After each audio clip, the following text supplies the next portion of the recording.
This stream is about to start. We'll talk about code or whatever we'll talk about today. It's about to start, so please hang tight while I check that everything is okay. Sound check, camera check, lights check. How's my hair? Oh, wait, I don't have any hair. Maybe put some pants on and I am good to go. So get ready wherever you are, 'cause this stream is about to start. Get ready wherever you are, 'cause this stream is about to start.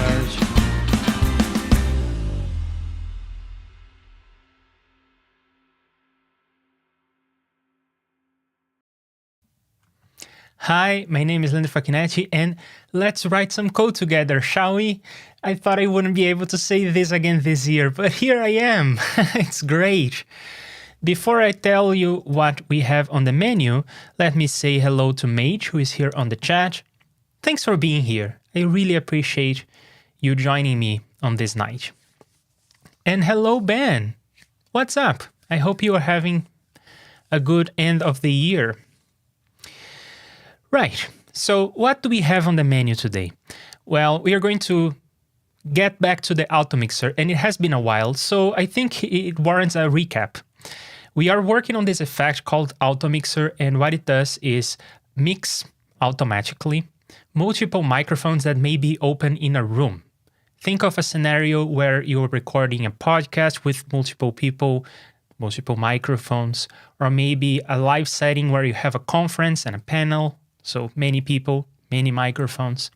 And the problem is that you want to reduce the bleed, the echoes that happen in the room as one person is speaking and their voice is reflected all over the place and gets into every other microphone. So there is only one person speaking, but that person is being captured by all the microphones. And that increases the room tone ever so slightly. So what you would want to be able to do is control the volumes of all the different microphones depending on who is speaking. The person who is speaking should have some gain allocated to that microphone, but all the other microphones need to have much less gain allocated to them. And if you do this correctly, it is almost as if there is a single microphone in the room and that microphone is being passed around as different people are speaking.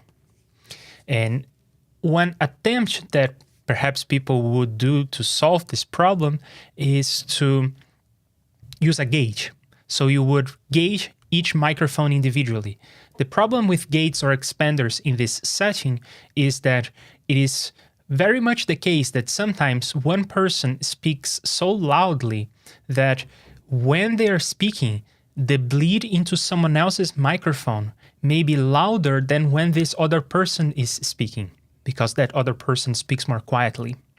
So how would you set a threshold for such an expander or gauge? The signal is lower in volume than the noise. You cannot set a threshold in this scenario. And also, gates and expanders have a tendency of swallowing all the room tone when no one is speaking, which can be a bit weird, especially if there is a lot of room tone. If there is like an audience and you can always hear the movement of the people in the audience, and then when no one is speaking, it simply drops dead. That's very unnatural and brings attention to itself. So because of the way the Automixer works, if there is no one speaking, then there is some gain allocated to each microphone that still adds up to one microphone. And that is going to be picking up the room noise consistently, no matter who is speaking. That tends to be a more natural result. So that's what the Automixer is in a nutshell. And we have been developing this Automixer for the longest time. It is actually the second version of the Automixer. And we have worked on so many issues having to do with the synchronization of the different plugin instances. Then we had to deal with issues of how to draw a custom user interface using JSFX in REAPER. And we finally got to a point where I think everything is working. We have a thing that we are calling the template that is like a basic scaffolding for what you need to have a couple parameters and a simple processing of audio. And we have a sketch of what the Automixer is supposed to do. Our job today is to start applying the template to the Automixer. So let's first look at the template, look at the Automixer as it stands, and then we will start writing the code. Starting with the template. This is a plugin that does not do any audio processing, if I remember correctly. Yeah, it does not process the audio in any way. It is just giving you parameters, synchronizing these parameters across plugin instances, and drawing the parameters in a custom user interface. And this custom user interface is kind of boring in the sense that it's not much to look at, but we are going for a minimalistic design. And I think that there is something to it. It looks okay, and it takes up less space than the default sliders in JSFX. Takes up less space than this for the same amount of information. And we do have all the behaviors that a default slider would have. So you can double click to reset. You can command drag to have finer control. You can option drag and it will snap back to the original value. So lots of effort went into doing this in a way that is seamless. And at the same time, this concept will apply to when we translate the Automixer to C++, because that's another thing that we have going on. When the Automixer is done in JSFX, we will translate the whole thing to C++ so that it can be used in other DAWs. That's the plan anyway. And we are doing a lot of architectural decisions for the Automixer based on the idea that this will be running in other DAWs. Now, let's look at another instance of the template real quick to appreciate one of the major problems we solved in the template. And that is the fact that the volume is independent per instance, but the attack is linked. In this plugin that doesn't process audio, of course, that's a moot point, but the use of these linked parameters will be crucial for the Automixer. So that's why we worked on this problem. The Automixer needs to have some settings like the window size. How much samples do you take in account when computing how much gain to allocate to different microphones? All of that is one parameter for a group of plugins, or for a group of plugin instances. So we will have to organize this user interface in blocks of things like these are group parameters, these are instance parameters, and then we have a display to show the waveform and everything. So that's why a custom user interface is necessary in the first place. And Ben is glad that we are back working on the Automixer. So am I. It is good to be back. But in case people are new here on this channel, we are working on other things. If you are interested in JSFX and audio processing, great. If you are interested in C++ and audio processing, we also have some of that going on. If you're interested in JavaScript, we are working on data bending, and that's also related to audio and video, but it's in JavaScript. We are also doing some web development. We are doing many interesting things here. So stick around for the other ones as well. And smash that subscribe button. No, don't do that. Don't gently press the subscribe button. This is the code for the template. Let's go to the code for the Automixer and look at, oh my God, there is so much to do. And it's already, it's not that much, it's 400 lines of code. Let's look at how the Automixer is working right now. To do that, my usual setup is to have a tone generator in one track,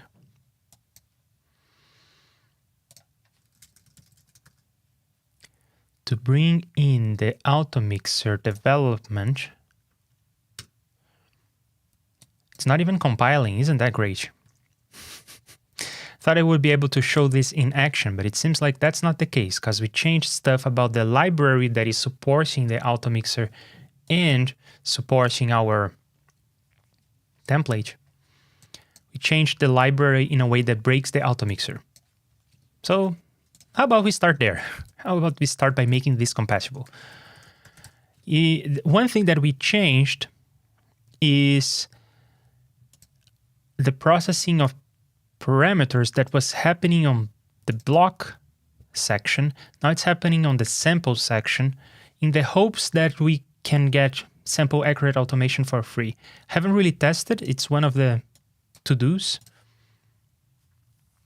We will have to revisit this template, and then we will have to revisit the plugins that use the template. It's a work in progress. Anyhow, these bananas that we left on the code before, these bananas have to do with the linking of parameters across plugin instances. Oh my God, to make this work, it's not going to be a trivial change.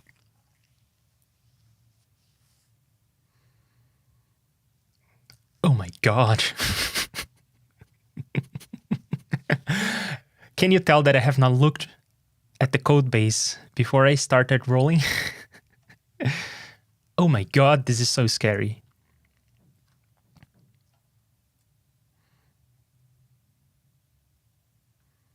Line graph? Oh my God, we are doing so much. How about we go ballistic?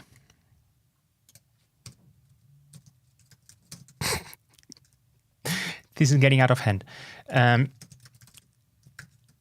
What we're gonna do, just because I am overwhelmed by this, is to create a new Automixer from scratch based on the template. And then we will bring in snippets from here to make everything work based on the template. How about that? What is the solution to something that doesn't work? Just put it in a bin and start over. Oh my God. John Matthews is here. Hello. What is up? Thanks for being here. What are you up to, John? You are always cooking something. I'm sure that you by now, by the time I complete one plugin, you will have 500. So what are you up to these days?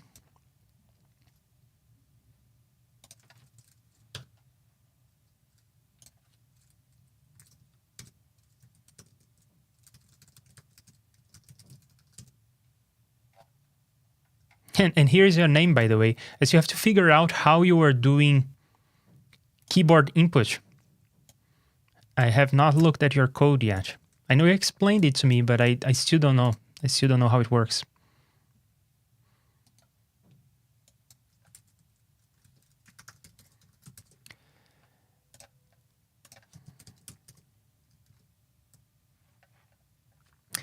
Nice, you're having fun and laughing while seeing banana. By the time I wrote those bananas in the code, I was just marking places where I would need to visit if I was doing something like linked parameters or changing the treatment of parameters in general. And when I wrote those bananas, I was thinking, I'm going to get rid of these bananas today. By the end of today's stream, I will have finished whatever I need to do with this parameter computation. Then, of course, that did not happen.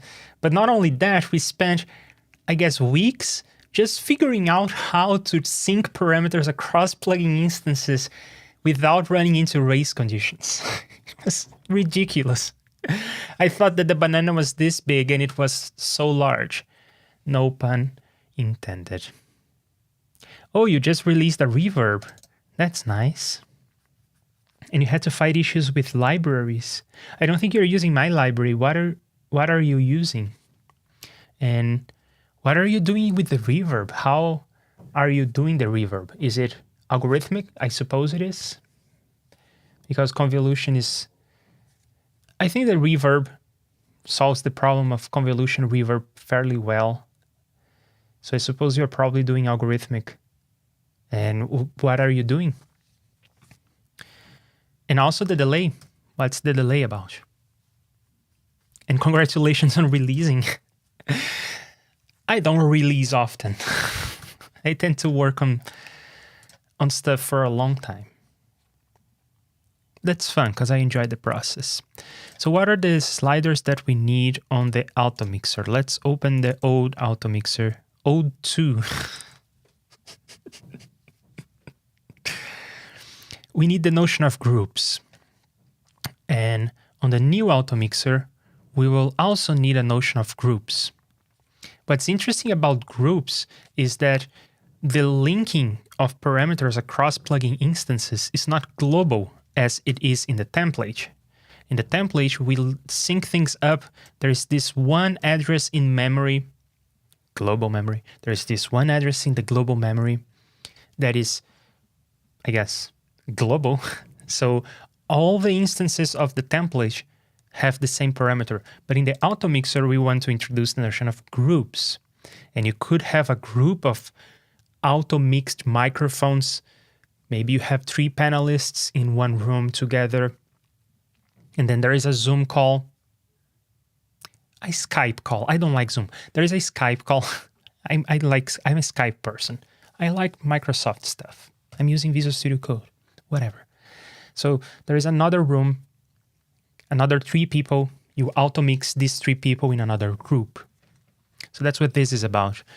So let's bring in the group, and this is a parameter that does not link across plugin instances, because each instance will need to have its own group. And the way that this is declared here, I really like. We found that if you do it like this, you don't have to keep counting the number of, I guess, the number of options that you have on this drop-down menu. So that's my slider 1, and I suppose that the best way to go about this is just visit all the places where we have something related to volume, because volume is a slider that does not link across plugin instances, and just revisit those places and adapt. So first of all, we encounter this because we need to know if the group is the slider that has changed. Anytime we change any of the parameters for the plugin, we will have to recompute some stuff. For instance, when you change groups, we will have to pick up all the other sliders for that group, or at least all the other sliders that are group sliders. We'll have to pick up these sliders and assign them. So we need to know that the group was the parameter that changed. Because when a parameter changes, a piece of code runs. For instance, in just vanilla JSFX, the slider section runs, but there is no way of knowing which parameter changed. So we need to keep track of the previous value of a slider and compare it to the current value of the slider to determine if it has changed. So maybe one thing I can do is just change all occurrences of volume_db into group. And then let's work through the code and see what else needs to be changed. So to begin with, the group previous has been is undefined. Group will have a value. Maybe it will be the default value. Maybe it will be the value that was stored in an existing REAPER project when we open the REAPER project. But group will have a value. Group previous will not have a value. It will start undefined. And this is the library, by the way. This is the library that supports the Automixer and the template and everything else.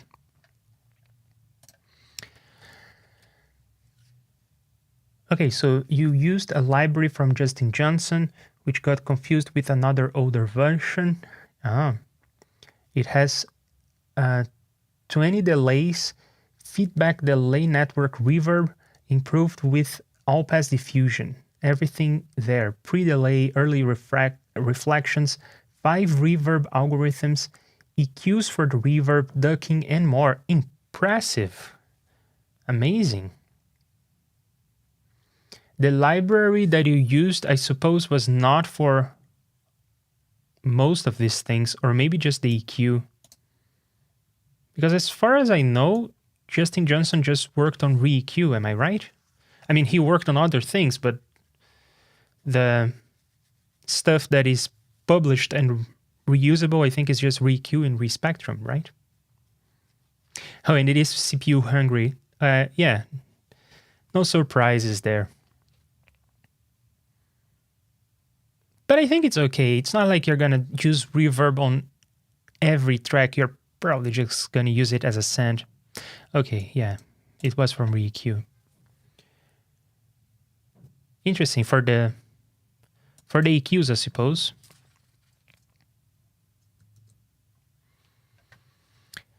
Okay, coming back to this. What needs to happen if the group has changed? Well, this definitely needs to happen, but this, not so much. So I will leave myself a to-do here, update group sliders. So we are going to, or parameters, I should say. So we are going to update the parameters that are linked across all instances of that group. Then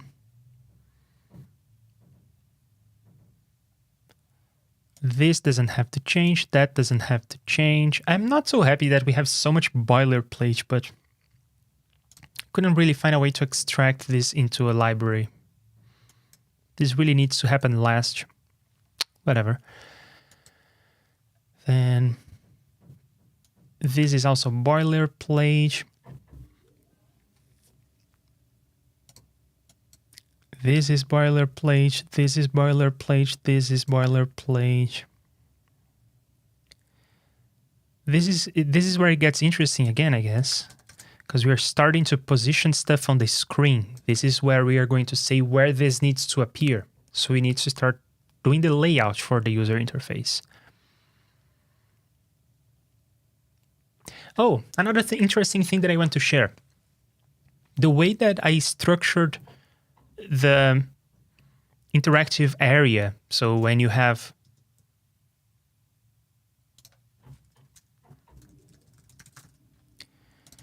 the way that you have these areas, these buttons that you can click and drag on or double click on or whatever, this interactive area and the way that it's laid out in the code and the way that we query the interactive area. Is it currently being hovered? Is it currently being clicked on? Is it currently being dragged on?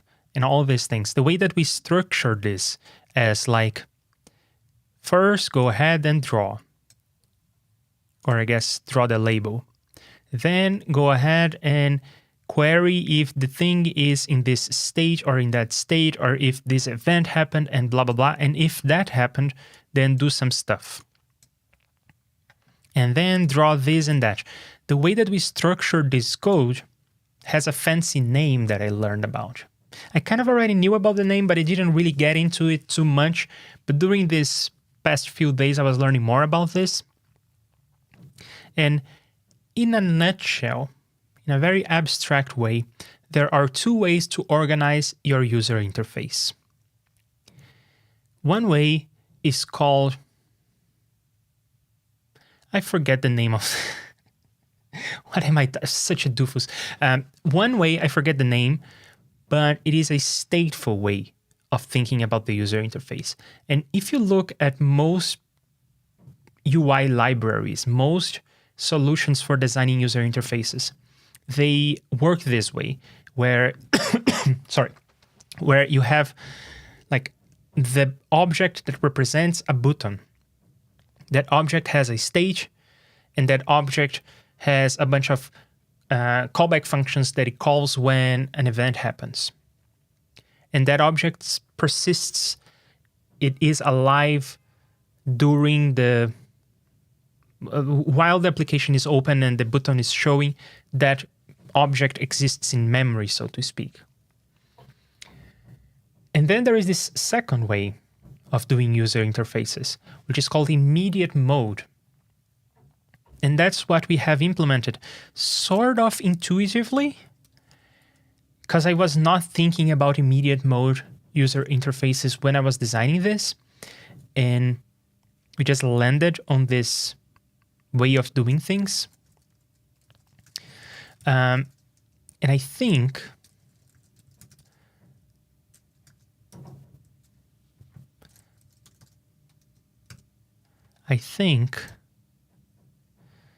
that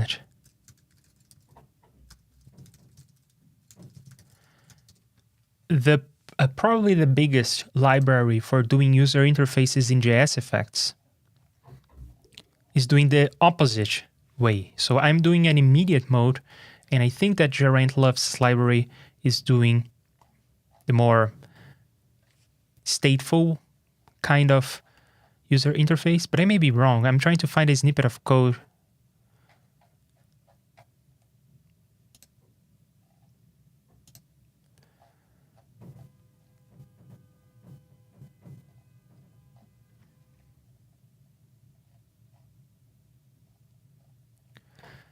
No, not quite. It seems very immediate mode as well. Let's see how it's handling controls.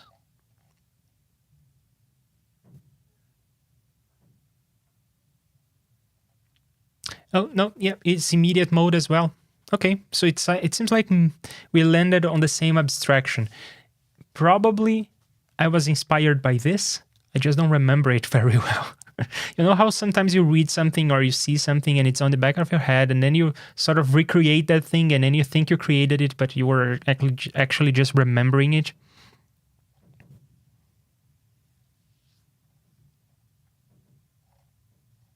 Yeah, but the way that it had that conditional over there for the buttons,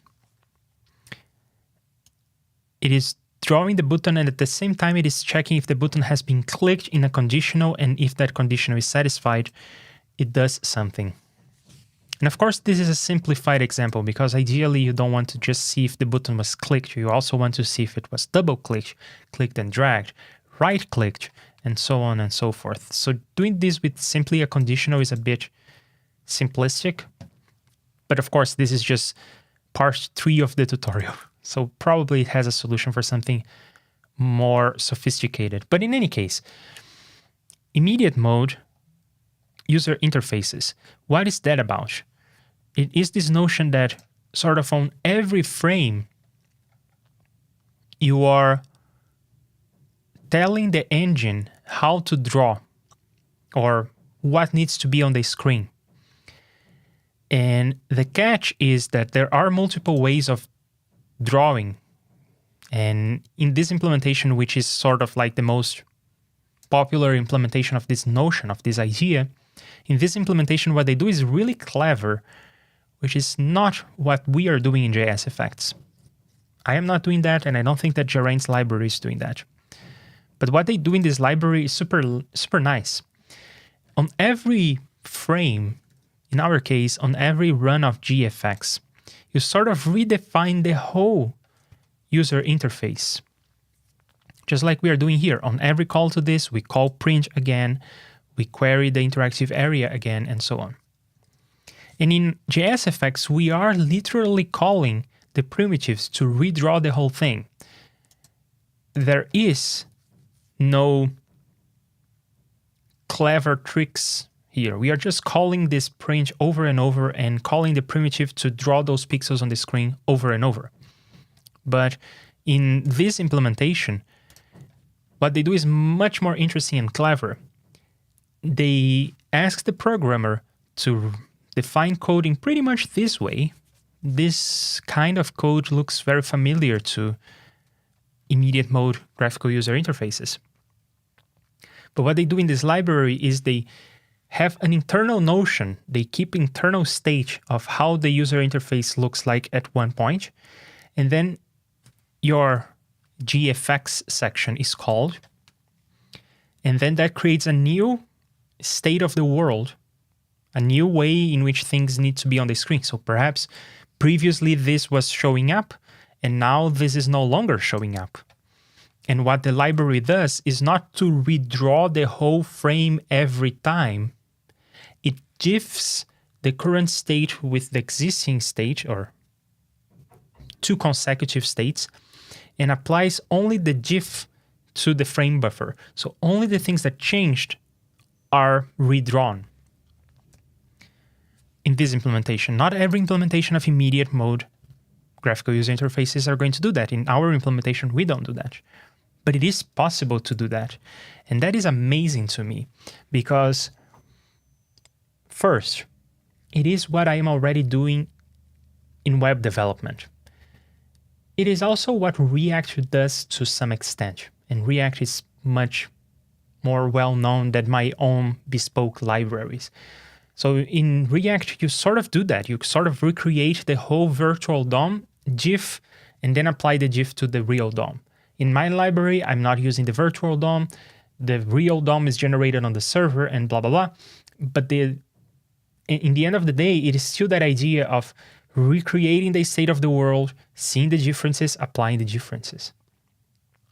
And this is interesting to me because it seems like many people are converging into this notion from the React people. To me, Gerange did something similar. Dear EMGUI is also doing that. And I think that this may be one of the best ways of defining user interfaces because it is very difficult to keep track of the state of the user interface if you use the more traditional model of stateful user interface. I should remember that term. What is it? What is the name of the term? I'm sure I will find it here.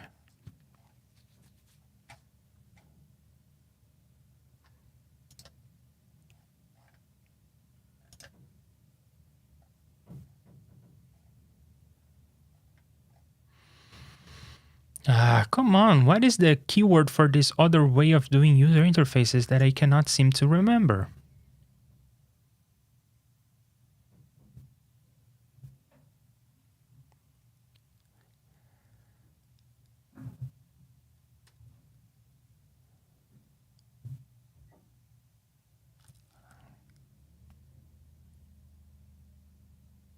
I will keep just calling it stateful user interfaces, the more traditional method, but I'm sure after the stream I will remember retain mode. That's the keyword. Okay. Retain mode, because the objects that represent the button and everything, they retain state. There you go, that's the term. So we sort of have the notion of objects in the library. Not sort of, we do have the notion of objects. If you look at something like the RMS computation, it is using an object. We are allocating an object here. So we do have this notion of objects, and we could have used that for things like buttons. But no, we are using the immediate mode design paradigm instead. And another reason why this is interesting is because you can use this, literally this library, when doing REA scripts. Because there is a binding that, this is a library written mostly in C++, and there is a binding for dear IMGUI. I think it was developed by Cphilion, and you can use this to do REA scripts. You can even use this to do plugins in C++. So there is an example by John Schwartz. I think that's how you pronounce his last name, but I never know. Doing clap plugins using dear IMGUI. So I thought it was interesting that the way we landed on this abstraction is sort of related to this broader concept of immediate mode GUIs. Anyway, I thought that that was interesting, and I wanted to comment on that. Oh, okay, so you are using the all-pass filters found in REAQ. Nice. Oh, thanks, Mage. Immediate mode versus retain mode. You knew this all along. Had the same banana stuff. What happened? Justin seems to have rewritten the library and I had two versions. Somehow the plugin worked with the wrong version imported. But over repack installation it broke with the same files. I have not figured out how this could happen. Could it have to do with the paths in which REAPER would look for libraries and it was picking the wrong file up? Hey, Bo is here. Hey, hello. It's nice to see you here. It's nice to see you all here. I didn't stream last week, and I don't think I will be able to stream daily this week. But in any case, I didn't stream last week, and I was suffering from that fear that, oh my god, everyone is gonna leave, and when I start streaming again, I will have to start from scratch because no one is gonna watch, everyone will move on. But you are all here. I really appreciate you being here. It means a lot to me. I did some of these things with frame buffers too, but actually I redraw everything every JSFX run. It's so much easier. It is easier. Yeah, so I was thinking about this. It is definitely easier for you to write things this way. It is definitely easier for you to write the code like this. You don't want to, in your code, be thinking about differences. That's in the entire point of immediate mode user interfaces. Otherwise, you would be using retain mode, and then you would be just looking at the objects and how they need to change. But in theory, nothing would prevent us from writing code that looks like this, and internally in the library, because this is a library function from this library that we're developing together. So in theory, nothing prevents us from, in the library, keeping an internal map of how everything was in the previous frame, how everything is at the end of this frame, internally in the library, gifing things and applying the gif. Because in JSFX, we do have a notion of printing to a frame buffer that is not on screen. So we could keep track of the previous frame and we could keep track of the next frame. And we could do the GIF and we could draw just things that changed. We sort of explored this idea when we were doing the waveform display. We did something that amounted to this. We had a frame buffer off screen and we were just, in that case, it wasn't so declarative. In that case, we were writing the nitty-gritty code to actually do erase some part of the image and then draw something on top of it and all of that. What we learned from the waveform display was that first, the code was a bit messier, but that's expected. You could, in theory, extract that into the library and let the library be messy, but your code wouldn't be. But what was interesting to me was that it was much slower too. And that's a problem that we have in JSFX. We are drawing using the CPU. That's, I think, why it's not possible to keep a steady 60 frames per second, for instance. Because if you want to keep a steady 60 frames per second and you want Retina display, you need to do this on the GPU. There is just no way this is going to work. If you're doing something fancy like a waveform display at 60 frames per second with a Retina display, the CPU just cannot handle it. Or at least it cannot handle it and leave enough CPU for all the audio processing that you want to do in real time too. So it's just too much. You have to offload this to the GPU. So I think that in theory, we could implement something like IMGUI or Dear IMGUI using JSFX. In practice, I think it's a bad idea. It's probably going to be too slow. It's probably faster to just draw every frame anyway, because drawing is something that is going to, like, when you call this print function, it is going to call a JSFX primitive to draw text. And at that point, you are like in C++ or something. And that's, I think, going to be faster to just redraw than to try and compute the differences using JSFX. And I mentioned how IMGUI, or Dear IMGUI, has been adapted to work with ReScripts. But as far as I can tell, it's impossible to adapt that to work with JSFX, because we don't have the right drawing capabilities in JSFX to just overwrite the way that it works. There is no way for us to control the drawing of this like we can with ReScripts. So I don't think it's possible. But one thing that I was thinking about, are we going to write some code? I don't know. One thing that I was thinking about, was it a showcase? It was like a challenge. Oh, come on. Coding party. I think that this is the thing I was at. Yes, that's the thing. So yeah, one thing that I was thinking about is that in VRIMGUI, there are thousands of things. There are buttons, there are accordions, there are sliders, there are text areas, there are like thousands of things, okay? Thousands of things. It's a really complete user interface. There is docking, not on this branch, you have to go to the docking branch. There is like docking of windows, it's crazy. But there is one component that sort of amounts to a canvas, a drawing area. And there are a few primitives for you to draw in this area, like draw a line, draw a circle, draw a curve, and so on.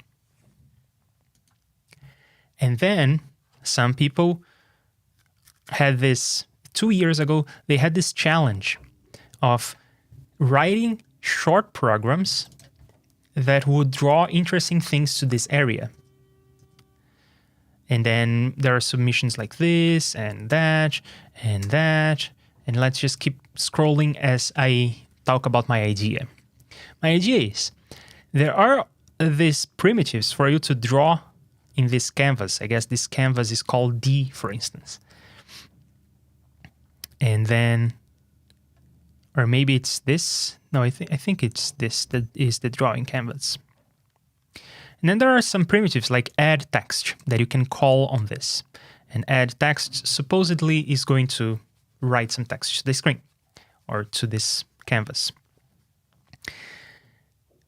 I think it should be possible for us to translate these primitives of this drawing area into JSFX, because they're like draw text. We have that in JSFX.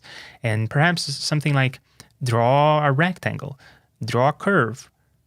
We know how to do all that. How cool would it be to create the bindings, not for the whole IMGUI, because that's crazy. That's too much. But how cool would it be to create the bindings to add line? We know how to do that. We know how to add a line in JSFX. And then we could run some of these algorithms and do cool drawings using JSFX. And that would finally put me in the same category as Psyche, doing things like the lava reverb, doing this kind of thing. Now, is this perfect? No, it's kind of slow because of the CPU limitation. We are running on the CPU to draw this, and IMGUI is running on the GPU. So is this the best idea? Would you like some kind of animation like this in your JSFX plugin, besides just being cool? Probably not. Probably not. You probably don't want to use the CPU for this. In IMGUI, they're using the GPU, so that's much nicer. But how cool would this be? I mean, would be super nice. And the C++ code is not that far away from JSFX anyway, so translating these programs wouldn't be the end of the world. It probably could be done programmatically, because it's not using anything too crazy. Well, some submissions are a bit too crazy, but whatever. It's not the end of the world. You can run the C++ preprocessor or the C preprocessor to get rid of the defines. Some of this stuff like this, we can translate. They're just numbers. This we can put in the memory. We have a chunk of memory. Wouldn't this be a fun little project?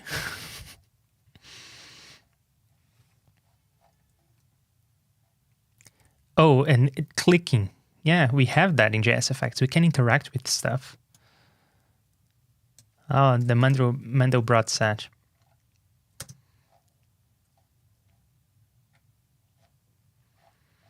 So yeah, let me know in the chat if you're interested in coding streams in which we work a lot, because this is going to be a lot of work.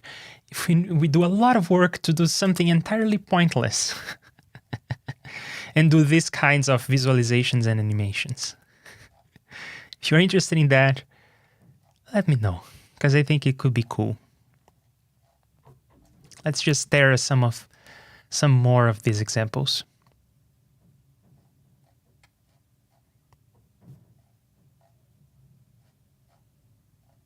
Oh, I like that one.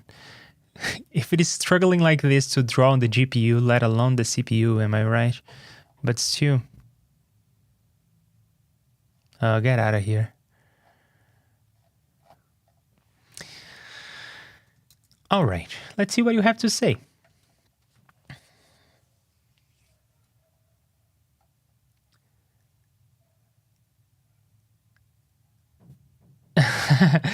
Okay, thanks. Yeah, thanks. Realistically, moving forward, I am not sure I will be able to code every day on live streams because things are changing and I may not have the availability to do that, but I will definitely keep streaming regularly, just to know how often. I remember the terms from studying various GUI libraries for use with Rust. Fair point.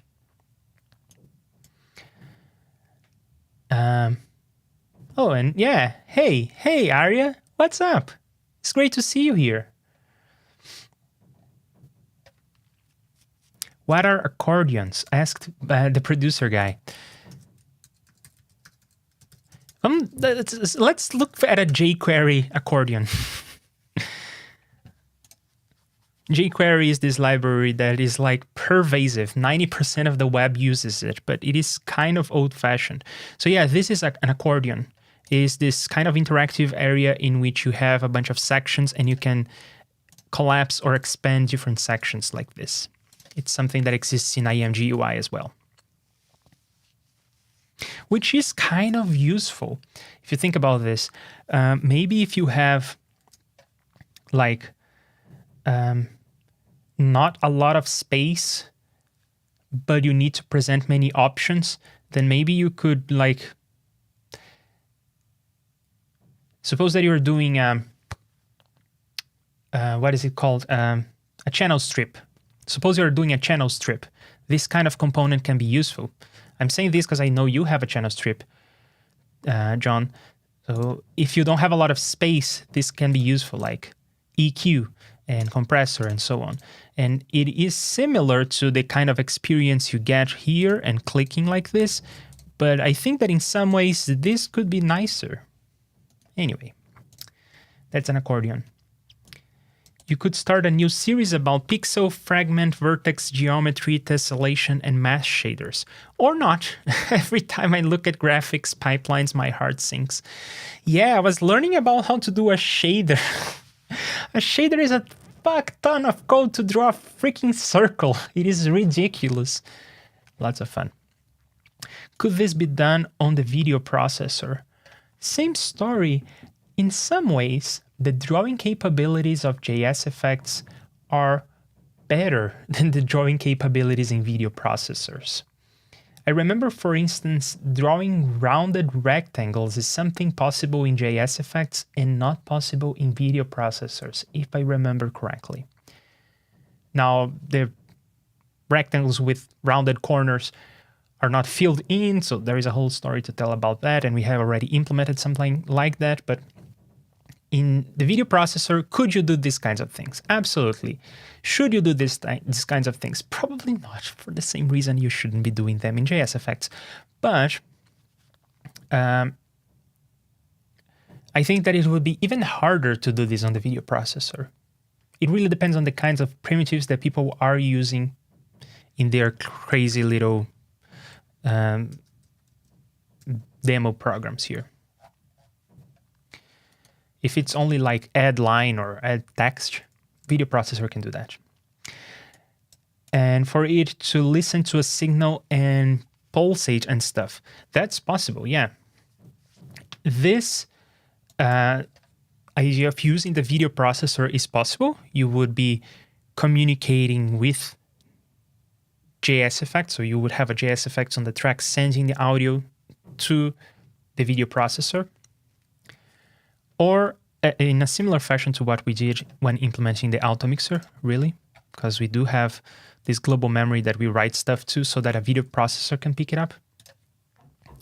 But it would be possible to do this in JSFX entirely and have the visualization in JSFX as well, which I think is conceptually cooler given that it's useless anyway. Okay, an accordion is included in your reverb. I called it pages. Well, fair enough. Accordion is the term that people use on web development mostly, I think. I don't know that much about other graphical libraries. Would ChatGPT work for coding in JSFX? I think that some people are trying that. I remember reading something about this in the chat for, I think like in the Discord server that we are all on. I think that some people were talking about this. I think that some people are doing REA scripts, maybe, not JSFX. I don't know how much that ChatGPT thing knows about JSFX, but it probably knows something about it. Yeah, I haven't really played around with any of these new artificial intelligence things. I feel kind of weird. I feel like maybe they are just... I think that that's exactly what they're doing. They're just collecting data for free, aren't they? They're asking everyone to play around with these toys so that they train their algorithms. And I have nothing against training algorithms like that, but it feels odd to me that everyone is just jumping into the bandwagon. I'm not. I haven't played with any of these. The ones that generate images, the ones that talk to you, haven't played with any of them. I have played with GitHub Copilot a little bit. But even then, for a couple days, just for the novelty of it. I'm all in for any kind of coding except HTML, CSS. I don't know why you say that. I think that HTML and CSS are great. Yeah, someone in the forums wrote a REA script with this. And the thing is, at this point, because it's for sure just still training, we trust these things less than we would trust a person. We can trust a robot to drive a car, for instance, because robots at this point can drive cars perhaps even better than people. But when it comes to writing code, when it comes to doing research about a topic, artificial intelligence is good, but it's still not as good as a human. So you can never really trust what it's saying, not entirely. And I find that it's much harder to try and find what is true and what is incorrect on the outputs of these artificial intelligence things than to just do the research in the first place or write the REA script in the first place. I think they will get there using our training, using our work. They will get there. They're just not there yet, I don't think. Yeah, they're going to use us and then make it a paid app. Exactly what happened to GitHub Copilot. Now I think it is paid. I know there is at least a paid version of it. Yeah, I mean, nothing against that, but it's just not my thing. I think that I'm more on the opposite end of the spectrum. I'm more interested in things like Federation and Mastodon. I'm more interested in that kind of thing. I'm really happy that we are sort of getting back into this mindset that, oh, let's own our own domains, let's own our own servers, let's connect different servers instead of relying on one giant. I really like that because I have been saying that forever. That's my ethics. That's how I think. That's what I am. And it seems like people are starting to agree to some extent. That makes me very happy. By the way, MuseScore 4 just dropped, and I would say it's instantly the best open source program ever. I haven't played with it, but I watched the video by Tentacruel, and it is really, really interesting. Yeah. The audio examples are awesome. The way that they have this whole other way of communicating between the plugin playing the audio and the notation. That's amazing. It's not just MIDI, it's something that knows about articulation, knows about the future of the piece so it can adapt to it the same way that a player would read ahead and adapt to it. It's amazing. Yeah, and it is really cool that it is open source. Though it does say something about the fact that to make something of this magnitude and make it open source, a company was necessary. They had to revamp the code base.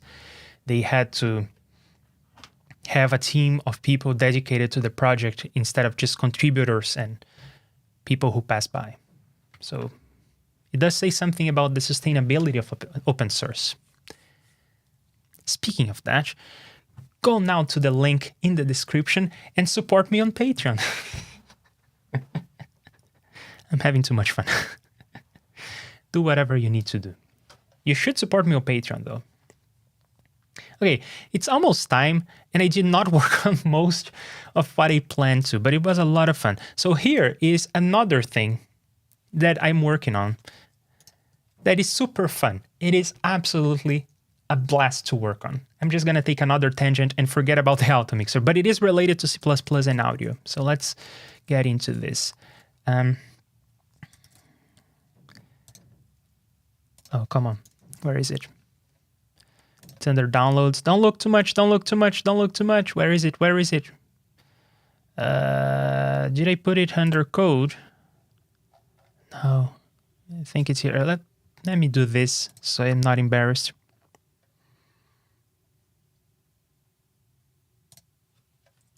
Where is this freaking folder?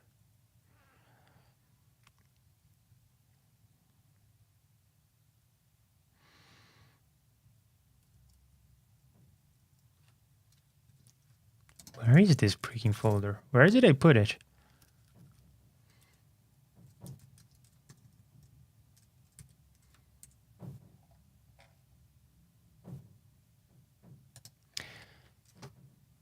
I don't know where I put this project. Let me start explaining what the project is while I look at my folders and try to find where I put the project. It should be under my code folder or my downloads folder. It's under neither.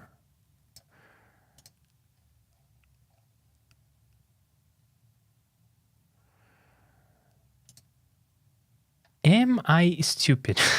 Don't answer that. Sometimes when I'm playing around with code that I don't necessarily want to keep, what I do is I clone stuff to my temporary directory because I know that I will not have to remember to delete the thing. And then I turn off my computer, turn it on again, the temporary folder is gone. Good. This is an idea that came to me and I spent, and I shouldn't do that because it's not healthy, but I spent the whole night working on the thing. I didn't sleep that night. And I was learning about C++, I was learning about this project, I was learning about this library that I wanted to use. Did I do all of this in the temporary folder and then I lost all of it? Am I stupid? That's the question.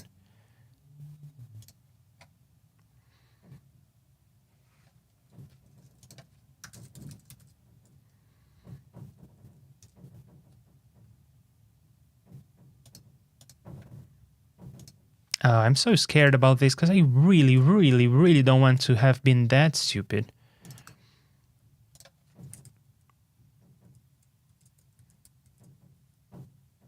hang on. I'm going step by step, folder by folder. Oh, here it is. Here it is. I'm not stupid. I'm not stupid. Okay. Well, maybe I'm stupid. Not going to say anything about that. But at least the project is here.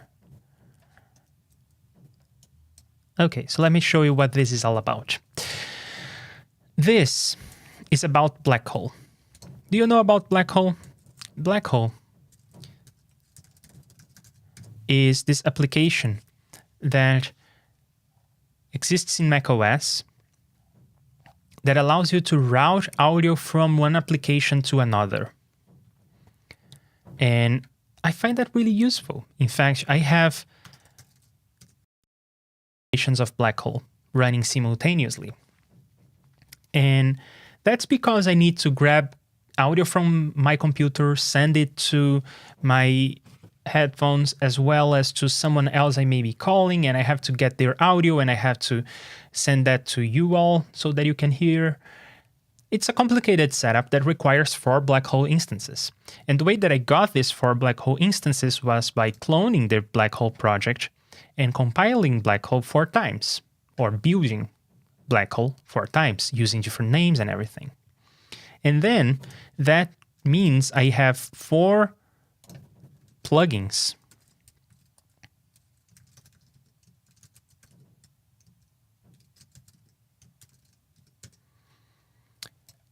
that are BlackHole. These 4 plugins are BlackHole.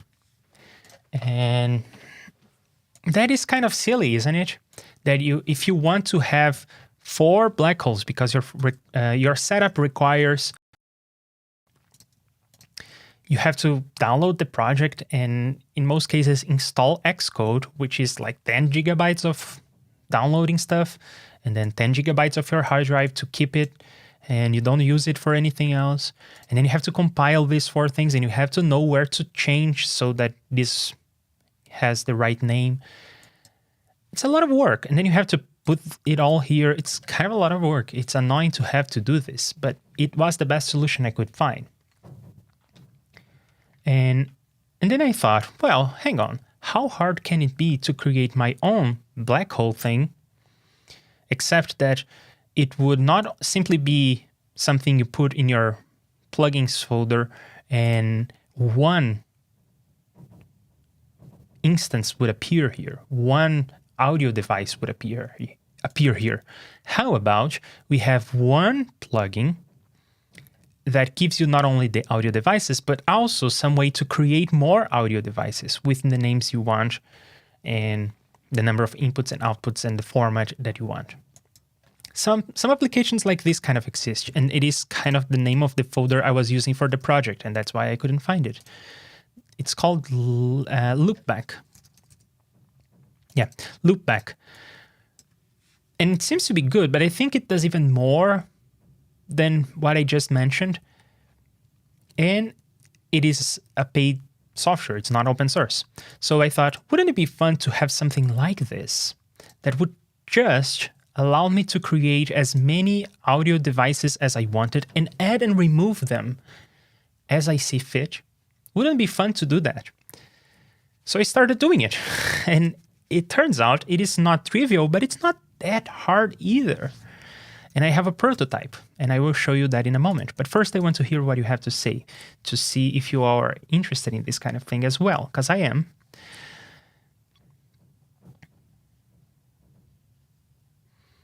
Midjourney is great fun. Yeah, Midjourney is the artificial intelligence that does pictures and drawing, right?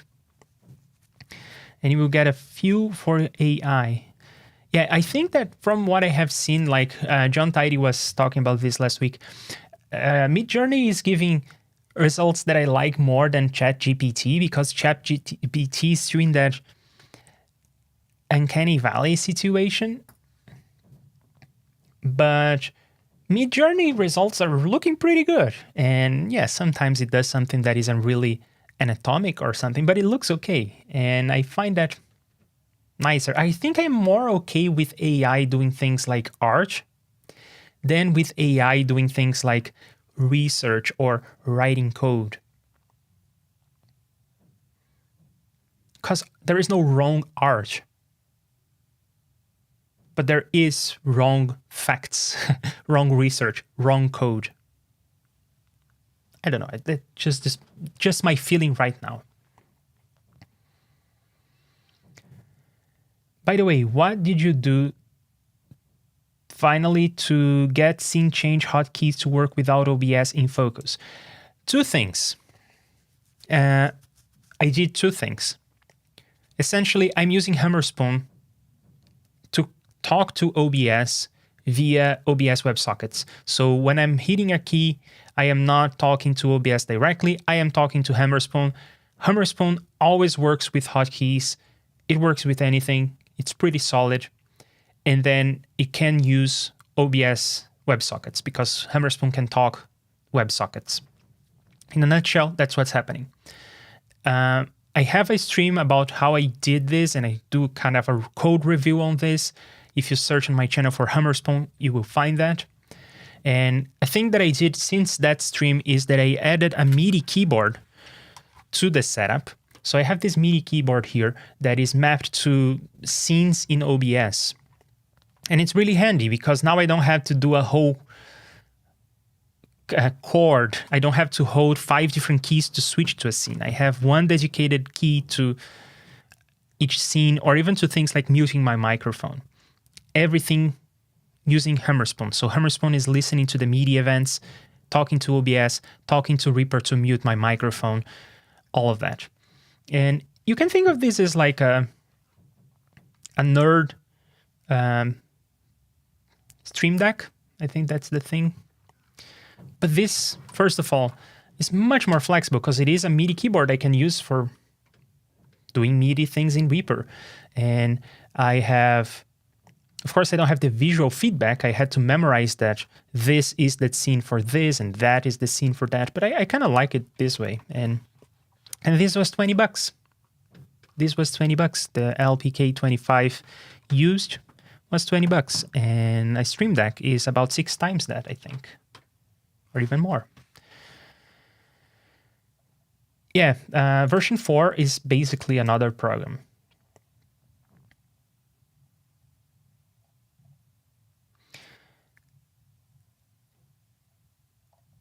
It was not ready so far, no match for Sibelius, but now it's so much better. I have very little experience with notation software. I'm just following along, watching Tentacruel's videos. AI is probably going to replace mundane tasks, just like the Industrial Revolution replaced a lot of manual labor. Yeah, we all hope for the, the technological utopia? I think that's the name, Tech Utopia. Yeah. I'm really in for that. I would love that. I'm looking forward to AI cleaning up audio for me. Yeah, that would be good. My black holes still just don't work. Hopefully my version will work. I will show you why. I will show you why in a moment. First I will catch up, then I will show you why I think my version is gonna work better than BlackHole. Haha. The Oracle is fine. It's Steinberg's manager and the protection system. Okay. Excited about this thing, right? So am I. Yeah, true. Every time I installed it, I had to fix some things to get it running, and the Oracle course I took was not too good too. Yeah, replace BlackHole. BlackHole, BlackHole! Wrong code, wrong debugging. It's like the coder's noble eightfold path. There is no wrong code. I wish it could tell. Okay, so why is my BlackHole, my loopback thing, I don't have a name for this project. Do you have a name for this project? Give me a name for the project, please. Anyway, why is it gonna be different and how is it going to be better than BlackHole? Hopefully, maybe. Because of this, BlackHole uses, if you look at the code base for BlackHole, and we have done that before in this stream, you will see that it is mostly based on this example project given by Apple in the documentation for how to create a MIDI an audio device. So they have this project written in C that is about 4,000 lines of code. And as the name says, it doesn't do anything. It's a sink. You send audio to it, it drops the audio on the floor. So it's 4,000 lines to do nothing. This is the example code. And then the person who created BlackHole, who by the way is great. I was talking to him on Discord and everything, and he was giving me pointers on how to navigate this whole thing and answering questions. Great person. I didn't even know that you could create such a thing before I learned from having read BlackHole's code base. And BlackHole is open source. So all the love in the world to the creator of BlackHole, whose name I think is Devin. Anyway, what Devin did back then, as far as I understand, was take this code base and translate and adapt it to do what BlackHole does. So instead of just dropping the audio on the floor, put the audio on, well, loop back, right? Receive audio from here, loop it back there. That's what BlackHole started as. And to this day, it is pretty much this code base. I mean, if there are 4,000 lines of code here in BlackHole, there will probably be 5,000, but the 4,000 lines of code that are here are still here. They're still there in BlackHole. And this is a C project.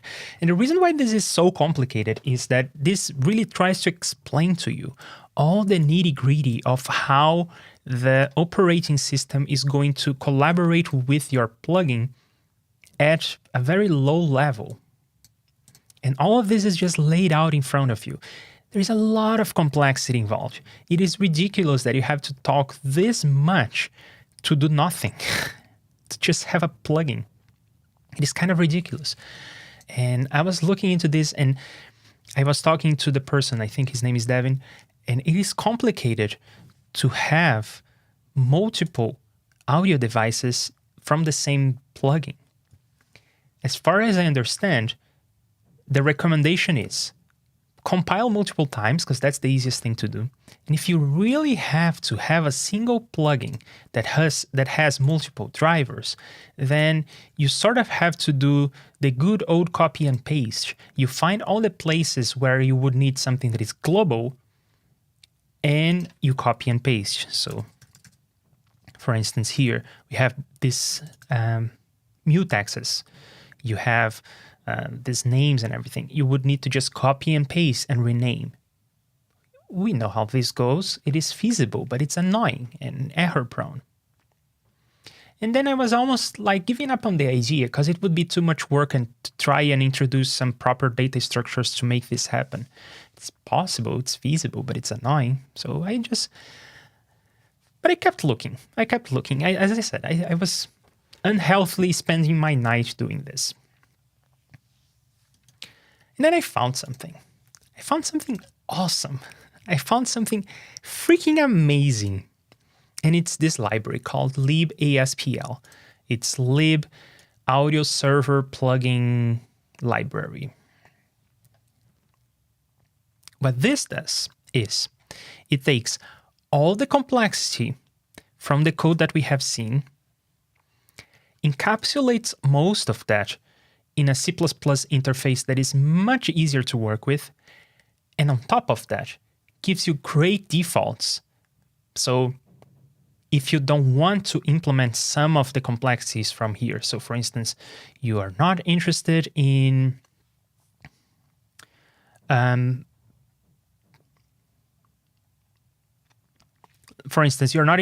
having an input in your MIDI thing, because maybe you are just an output, you're just a speaker. For instance, my monitor has some headphone outputs. It's just a speaker, it's just output.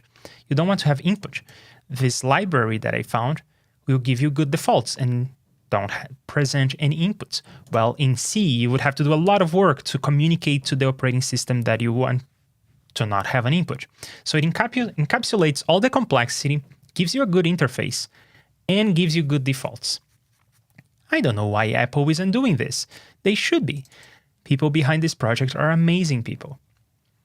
And with this, it becomes much easier to just create more audio devices or remove audio devices using one driver. single driver. So this correspondence between one plugin per audio device, it doesn't have to be this way. It is in BlackHole because the code base is based on that Apple example that is super complex. But it doesn't have to be this way. One driver can present as many audio devices as it wants. And using this library, it is surprisingly straightforward to do that. Let me show you the code that I started to write. This is what it looks like. Why is it all red? Oh, because I have the wrong folder open. I have the parent folder open because I wanted to show this project as well. Let me open the project again so it doesn't show up as all red.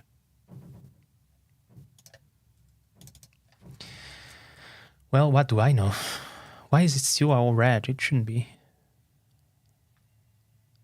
Well, never mind the red. This is all the code that I wrote. It's 67 lines of code. It's not much. And with this simple thing, I have first, not only one device, but two devices.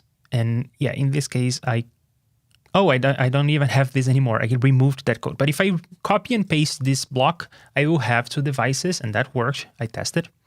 And I sort of have a loopback thing going on here. So it's no longer null. It's no longer just dropping samples on the floor. This code is putting stuff in a circular buffer and getting stuff from the circular buffer and whatnot. And it is C++. As you can see, it's a class and whatnot. But it's still much, much simpler. 67 lines of code instead of 4,000. And it's doing already more. Of course, that's only possible because most of the complexity is hidden from us in the library itself, but the library exists. We can just use it. So this is taking care of most of the groundwork necessary for this project. And then the next part is we need some user interface to create devices, to remove devices, to rename devices, and so on. That probably will be straightforward to do. I started looking into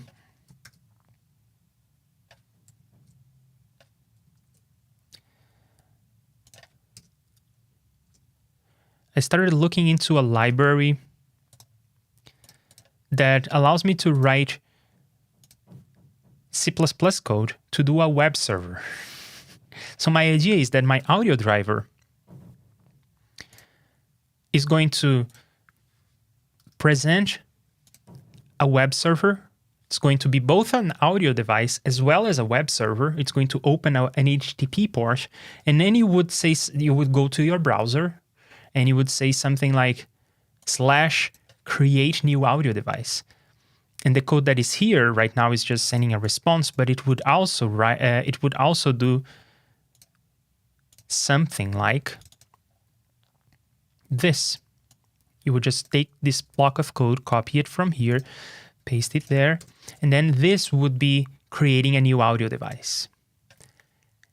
I hope that this whole idea holds water. And I talked to the authors of the libASPL authors. They are great, by the way. They answered all my questions, and there were many questions. And it seems like this whole idea is feasible. It seems like it can work. And then we could do a nice user interface using HTML and CSS and everything. And I think that could be a lot of fun. Yeah, right. So that is this BlackHole replacement idea. A tangent on a tangent on a tangent. Did we write a lot of code today? No. Was it fun? Yeah, for me it was. Hope it was fun for you too. So the schedule moving forward is complicated. Because life is complicated, isn't it? The schedule moving forward is complicated. I am not sure I will be able to stream every day. I don't think I will. But I hope to see you again this week. Probably on Thursday. But I'm not going to create the stream yet. So make sure you hit that subscribe button and you will know when I stream again. Probably later this week. And yeah, and we will be working on more JSFX and Node.js and even some C++. And yeah, Mage is saying, I use ASIO Link Pro on Windows as a central hub for all my audio. The ASIO API is a nightmare and it's all Steinberg again. Yeah, this whole thing I explained is macOS specific. It's by any stretch of imagination portable. It's very macOS specific. All right, so I hope to see you again this week. So we don't have to say happy holidays yet, because we will see each other before the holidays, or at least before Christmas. If you celebrate all the other holidays, I am not so sure about the schedule. In any case, I hope to see you again this week.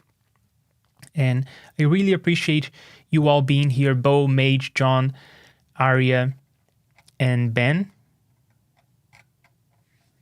I hope I didn't forget anyone.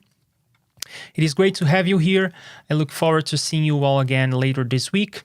Have a great week. Until then, I hope to see you again. Have a good one. Thanks for being here. Bye. Thank you for watching the stream. You know how great it has been. Or maybe it sucked, and I am glad that you stuck with me. And soon we'll all be back together for some more coding or talking or chilling. The next time I'll be streaming.